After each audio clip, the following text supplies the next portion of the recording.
is NBC Palm Springs. Good evening. Thank you for joining us. I'm Gino Lamont. And I'm Sarah Sanchez. Tonight we have a better view of how the future will look in California and what reopenings will look like. And that's where we begin tonight with the newest phased plan to reopen California for business in the wake of the coronavirus pandemic. But remember, we're still very much in the middle of that pandemic. But as far as business goes, the service industry took the hardest hit, especially salons, gyms, movie theaters, restaurants, all places where people have close and personal contact, including churches and other places of worship. Daytona Everett's live in Indian Wells at Southwest Church to show us the three phases of this new plan. Daytona. Gino, phase one would start the day after Labor Day. This is usually a weekend. People are excited to be off of work, but this year, people might be more excited to go to work if this plan goes through. Hope. That's what Riverside County officials are trying to provide for suffering businesses and people with a three-phase reopening plan. Timing is based upon seeing our number of cases have slowed down recently. We see our hospitalizations have also decreased. In a letter addressed to the state, the county outlined these dates. September 8th, phase one would allow dine-in restaurants, places of worship, and non-essential offices to resume services. September 22nd, phase two would allow wedding receptions, group meetings, and indoor shopping malls. October 6th, phase three would give the green light for gyms, movie theaters, and bars. Now, these dates are quickly approaching. Do you think we're actually ready for them?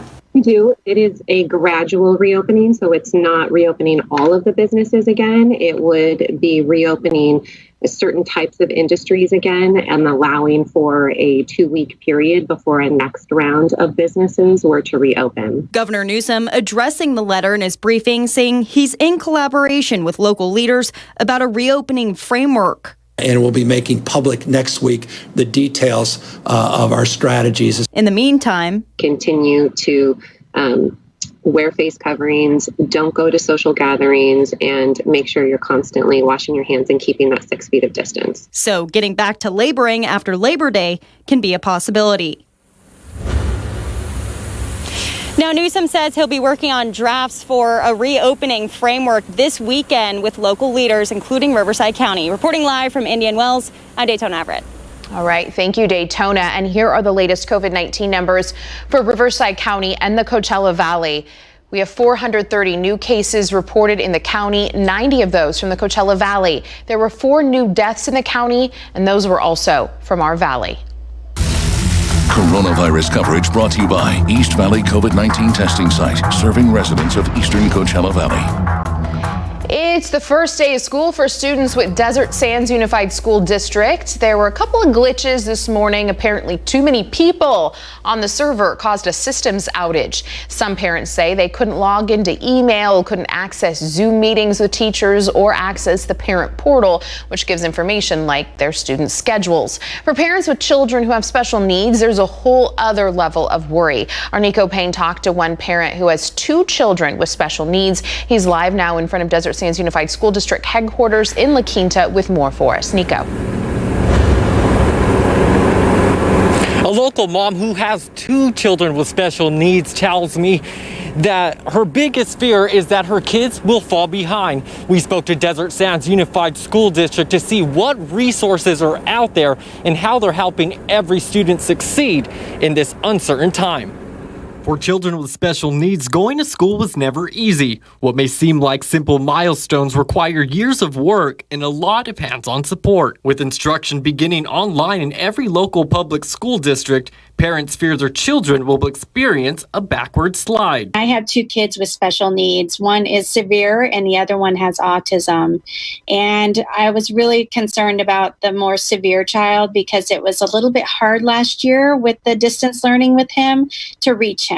Governor Newsom recognizes these unique challenges these families face and that online learning simply doesn't work for everyone. Governor Newsom did announce that he is looking at California schools, even those on the monitoring list, will be able to provide small group and one-on-one instruction for our students with disabilities and other students with acute needs. The guidelines we put out recently afford the ability for districts to make a determination for those with acute needs to allow in-person instruction, even with the broader guidelines we put out. School districts are waiting for more guidance on how exactly they can apply for these small group programs, and they expect answers sometime next week. In addition, Desert Sands Unified School District has announced a new virtual program to help students with special needs. It is specifically designed to support our moderate severe students with more significant cognitive delays, particularly in those areas that are more difficult to engage with in an online format. The district wants to stress to parents that this is an unprecedented time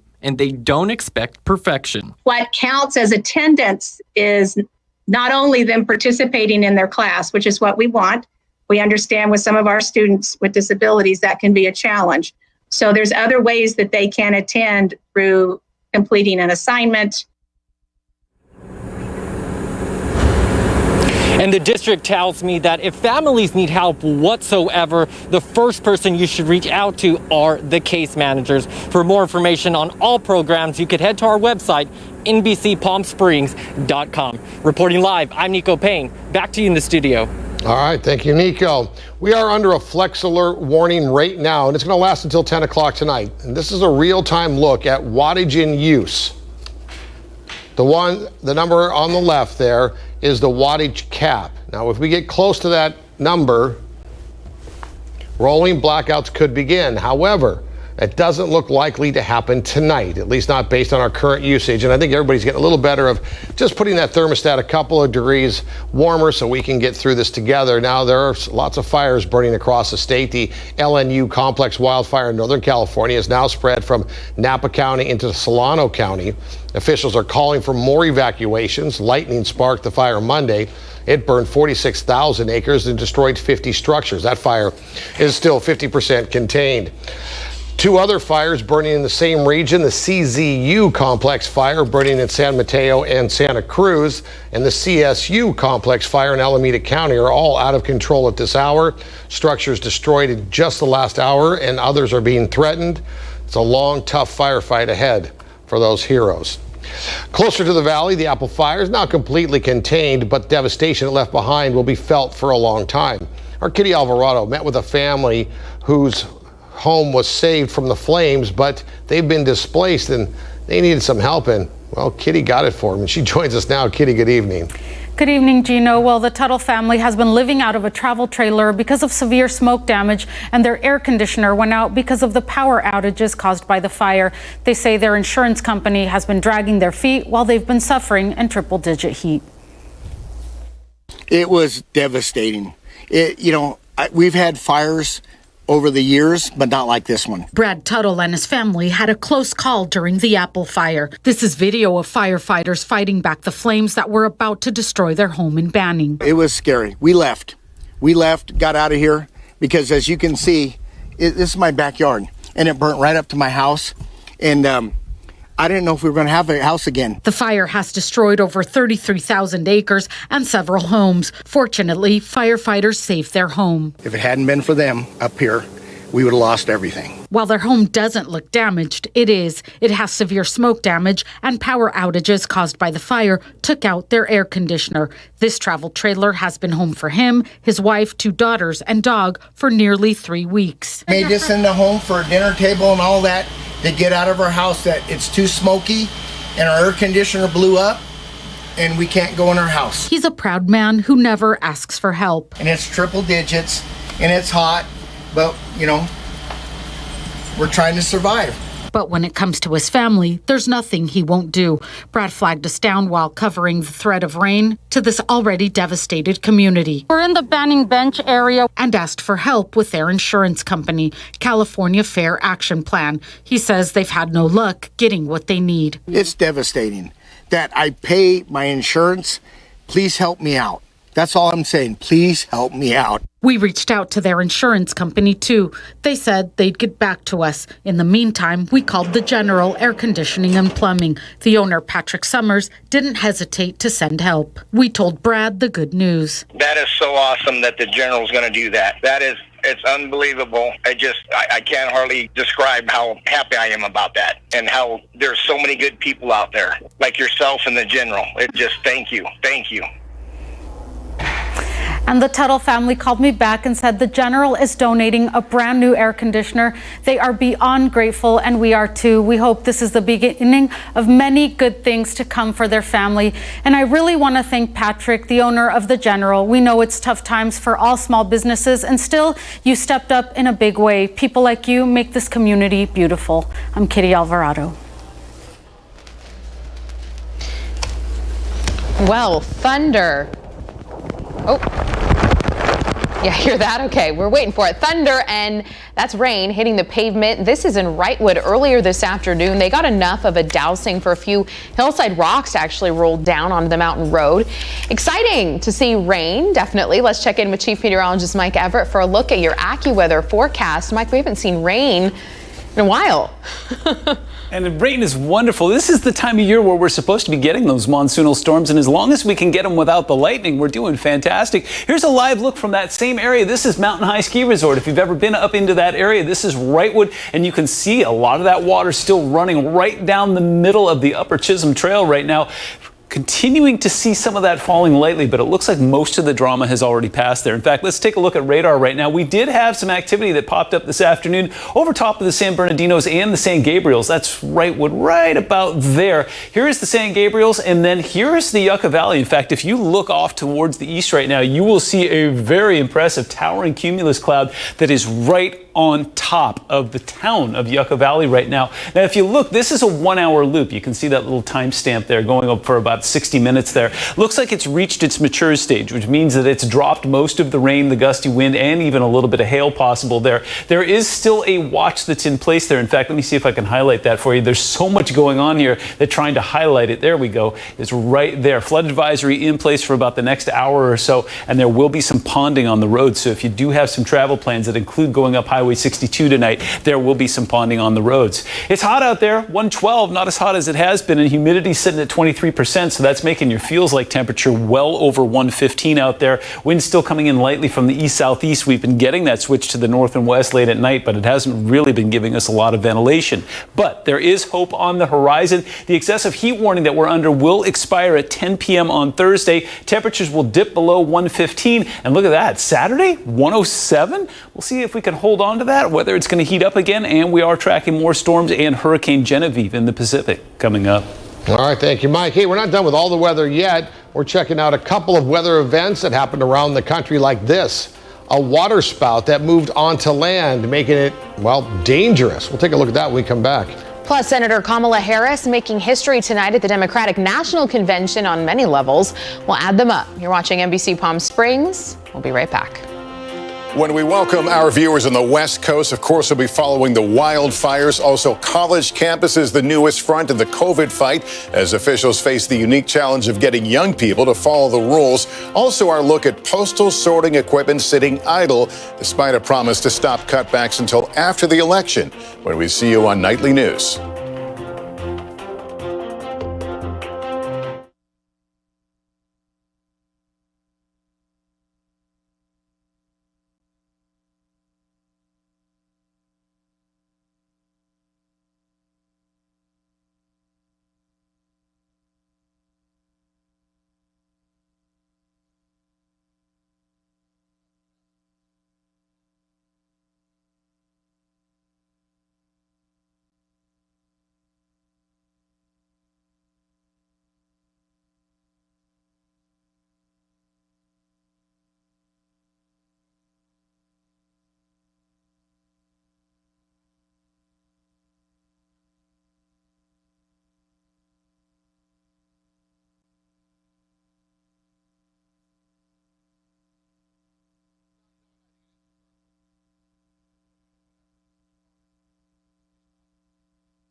Welcome back. As we take a look at headlines across the U.S., here's a live look from Milwaukee, Wisconsin, with geographical heart of the virtual Democratic National Convention. Former Vice President Joe Biden is now officially the Democratic presidential nominee. His wife, former Second Lady Dr. Jill Biden, spoke last night about her husband's resolve and determination to move forward with a message of hope after he lost his son, Beau Biden, to cancer in 2015.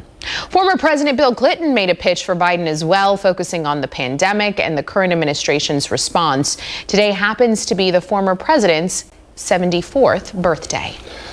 The last Democratic presidential nominee and first woman to run on a major ticket, former First Lady Hillary Clinton, appearing tonight as well. She'll be pushing the message to get out every vote. And former President Barack Obama, who may be the most popular Democrat in the country, is tonight's keynote speaker. He will likely spend some time talking about Joe Biden's character and their longtime friendship. He'll be a hard act to follow, but Senator Kamala Harris will officially accept the Democratic vice presidential nomination as she reintroduces herself to America. Senator Harris will give her speech as the first woman of color to be a vice presidential nominee on a major ticket. High winds, possibly a tornado, topples a truck in Florida. Take a look at this. The winds were so strong, the truck was rocking back and forth. This was north of Orlando yesterday. It didn't take long before the truck actually flipped on its side. Ooh, kind of makes me nauseous. The driver was still behind the wheel. Florida Highway Patrol released the video to show the importance of wearing a seatbelt. The driver suffered bumps and bruises, but is okay. And then near Miami, a water spout becomes a tornado as it moves over water, then over land. It uprooted a couple of trees, otherwise no major damage, but incredible video. As we head to break, we take a live look outside. Much calmer conditions from our Walter Clark Highway 111 cam in Rancho Mirage. We see those pale blue skies and some puffy clouds out there, a little hazy. Mike has a look at our forecast when we return.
Wow, that is a gorgeous live shot courtesy of our Agua Caliente Casino Cam, pointing off obviously towards the west over top of San Jacinto there, helping to tell that story as well. Still a lot of moisture in the atmosphere that's mixing with that high heat, that ridge of high pressure that's been keeping us hot. Well, it's been basically doing that, pulling in lots of moisture, making for some gorgeous sunsets. Got some upper level clouds there. We did see some storms that fired off. In fact, we're still tracking that one off towards the Yucca Valley. I'll show you that in just a moment. Got the big picture zoomed out for you because there's a lot going on here, very similar to what we were talking about yesterday. We got three major players along the west here. We've got Hurricane Genevieve that isn't doing anything that anybody expected it to do. In fact, it's downright harassing Cabo. Then we've got that ridge of high pressure. You can see very clearly yesterday we were able to see that clockwise flow that's centered right over top of Utah. Now it's going to be weakened and shoved a little further toward the south this weekend because this low pressure system off the Pacific Northwest is going to barge in and take that down. It's going to take temperatures down slightly as well, but unfortunately there will still be a lot of moisture in the atmosphere, so it will be slightly more comfortable this weekend, but don't get your hopes up. I'll show you why in just a moment. So as we take a look at Futurecast, yep, there's Genevieve just hammering Cabo. Good news is it's no longer a major hurricane. Category 1 status now instead of that 3-4 range that it was in yesterday. You can see that moisture still coming in from the east for us. That's what fired up those mountain storms today. So Genevieve, now a Category 1 storm, sustained winds just under 100 miles an hour at 92, gusts still at about 115, will bring some heavy rain and some flash flooding concerns to the southern tip of Baja. And then as it continues to walk off and become a post-tropical low, it encounters cooler water, but it will throw some swell all the way up and down the Baja with offshore winds. Unfortunately, it's very difficult to get there right now. Taking a look at watches and warnings, we are just over 24 hours away from having all of this purple expire. Okay, most of it. And what's been extraordinary about this is that it has been an inland event as well. The same heat warning that we are under here in the Coachella Valley is the same heat warning that they're under in the Central Valley and up towards the Bay Area, even into Northern California as well. That stretches into parts of Utah, Nevada, Arizona. This is powerful. But as we saw, there's some good news there. That storm that we are tracking in the Yucca Valley has now reached its mature stage. That's a very fancy way of saying that it has rained itself out now. It will continue to drop some light rain over about the next 20 or 30 minutes, but the big issue will be the ponding that takes place. If you've ever been up in the Yucca Valley after a storm there, it takes a while for those roads to clear. So if you do have travel plans, it's going to be about another hour or two before things start to drain off. Putting Futurecast into motion here, it looks like we've got most of the rain out of the way today. Not expecting any of that overnight drama that we were taking a look at last night. And as we go towards 6 a.m. on Thursday, things start off fairly mellow as well. We'll see some clouds form over top of the mountains there, but it doesn't look like we're tracking any severe storm potential tomorrow. We'll let you know if that changes. Okay, so here we go. We go into the weekend. Temperatures will drop, but we'll see those dew points going up into the 70s. That's about 25% minimum humidity. So even though it will be cooler, it will still be uncomfortable. 109 currently in Desert Hot Springs, 111 in Coachella, 96 up in the Yucca Valley, courtesy of some of that rain. We've got that easterly flow that will switch around to the northwest, but not particularly breezy tonight. Look at that. We'll get into the upper 80s overnight, better than it has been, but it will be warm again tomorrow. 115 in Thousand Palms, 116 for the rest of us, 106 in Joshua Tree. As we go towards the weekend, again, slight cooling with some optimism sprinkled in there. And then as we go towards next week, it looks like high pressure builds again. We get back to 113 again on Tuesday.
All right, quick check of some consumer news for you. Target had a blowout second quarter, profits up 80%.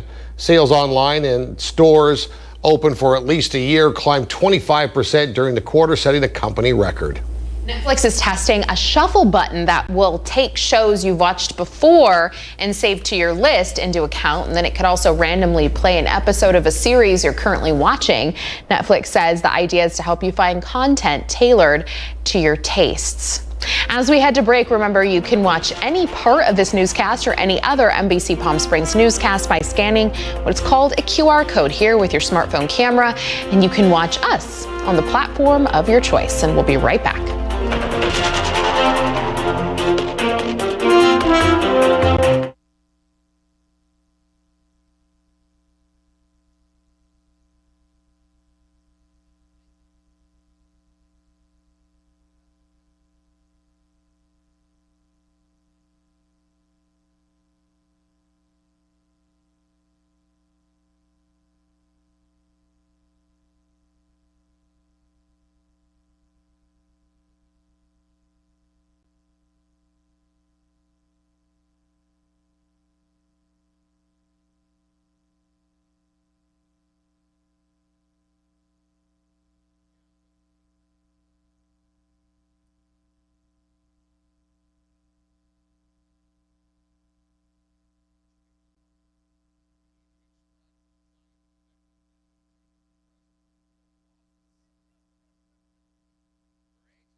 List.